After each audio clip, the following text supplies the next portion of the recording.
Merhabalar, ben operatör doktor Fatih Dağdilen.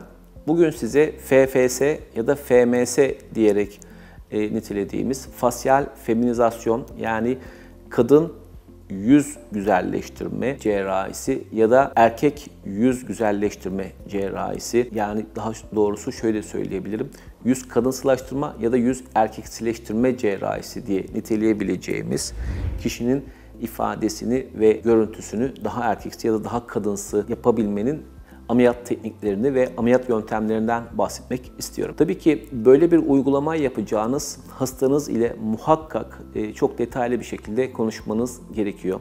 Hastanızın beklentisini çok iyi anlamanız gerekiyor ve hasta neden bu ameliyatı olmak istediğini, neye kavuşmak istediğini size detaylı bir şekilde anlatması gerekiyor. Özellikle bu tip bir uygulamada eğer kadınsılaştırma cerrahisi ise, hastanın yüzü daha maskülen gözüküyor ise, bu özellikle alın bölgesindeki yükseklikler ya da çene bölgesindeki genişlikler kişiyi daha erkeksi gösterir. Kaşların aşağıda olması yine buna benzer. Kaş ne kadar kalkık olursa o kadar feminen gözükür. Yüz ne kadar kalkık olursa o kadar feminen gözükür. Çene ne kadar ince ise daha feminen gözükür. Bunların tam tersi de kişiyi daha maskülen gösterebilir. Bizim toplumumuzda genel anlamda alt çenenin küçük, geride olduğuna şahit oluruz.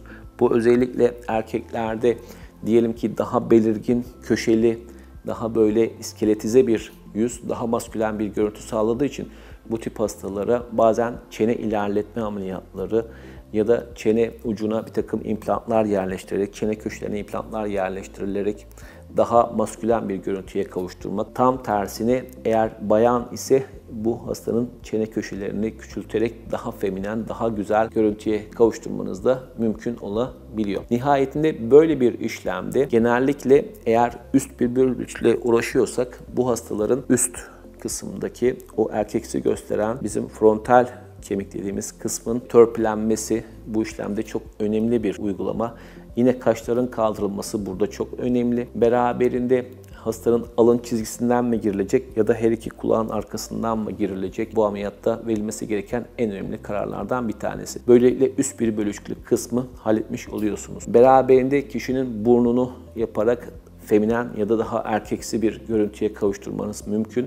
Yine orta yüzde sarkıklığı varsa ya da orta yüzü daha kalkık yaparak kişiye daha canlı bir ifadeye kavuşturmanız mümkün olabiliyor. Çene ucuyla ilgili olarak özellikle hastanın çok geniş ise aradan bir takım kemik dokular çıkartarak ya da çene köşelerini törpüleyerek çene ucunu daha böyle V şekline kavuşturmanız mümkün olabiliyor. Bishop fetletlerini alarak, yani bişektomi ameliyatı ile yüzü daha inceleştirmek. Eğer kemikle ilgili bir problem yok, sadece yumuşak dokudaki bruksizme bağlı maseter hipertrofisi dediğimiz, yani çiğneme kaslarında kalınlaşık varsa oraya yönelik olarak bir takım enjeksiyon uygulamaları ile ki bu tip uygulamalar birkaç seans yapıldığında hastalarda çok ciddi anlamda kalıcı sonuçları da ortaya çıkarabiliyor.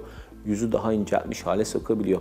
Eğer çene kemikleri yaptığınız tomografik uygulamalar ya da CAD/CAM görüntülerindeki yaptığınız çalışmalarda geniş ise bunları daraltarak çok daha net bir uygulamaya kavuşturmak mümkün. Sözün kısası, böyle bir cerrahi yaklaşık olarak 5-6 ameliyatı içeren yumuşak doku uygulamaları, kemik uygulamaları, beraberinde yaptığınız cilde yönelik olarak uygulamalarla kombine edildiğinde çok başarılı sonuçlar veriyor diyebiliriz. Bu tip hastalarda özellikle burnun çok önemli olduğunu, özellikle güzelleştirme cerrahisinde, çünkü iskelet üzerinde yapılan, kemik ve kıkırdak üzerinde yaptığınız uygulamalarında kişiye daha feminen ya da daha maskülen bir ifadeye kavuşturmanın mümkün olduğunu, yine Adem elması dediğimiz kısım eğer çok fazla çıkıntılı ise onu düzeltmek de yine bu ameliyatın bir takım parçalarından birisi olduğunu belirtmek isterim. Beni dinlediğiniz için çok teşekkür ederim. Görüşmek dileğiyle. Hoşça kalın.